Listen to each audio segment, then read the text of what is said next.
ஒன்னே ஒண்ணு, அழுத்தம்லாம் யாரும் கொடுக்க முடியாது. இப்ப அண்ணன் ஓபிஎஸ் தான் டெல்லிக்கு போயிட்டு வந்தாரு. அவரே சொன்னார் நான் போயிட்டு வந்தேன்னு. அவருக்கு என்ன அழுத்தம் கொடுத்தாங்க? அது என்ன புரியலங்க. இது என்ன யாரையும் அழுத்தம் கொடுத்து ஒரு கட்சியை கூட்டணிக்கு கொண்டு வர்றாங்கன்னு வச்சுங்க.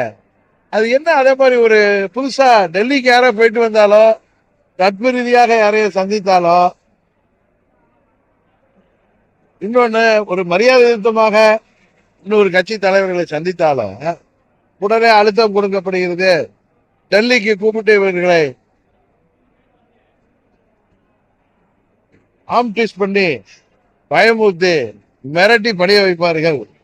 இதெல்லாம் பேசுறது எவ்வளவு முட்டாள்தனமா இருக்கு. ஆனா ஒண்ணு பார்த்த ஊடகங்கள் நடுநிலையாக இருக்க வேண்டியவர்கள். அதுல டிபேட்டுங்கிற பேர்ல உங்கள் விருப்பங்களை எங்கள் மீது திணிக்காது. அவ்வளவுதான் சொல்றேன். அத உங்கள் விருப்பங்களை எங்கள் மீது திணிக்க முடியாது. எங்களுக்கு எது தேவையோ அதை உறுதியாக தைரியமாக செய்யக்கூடியவர்கள்.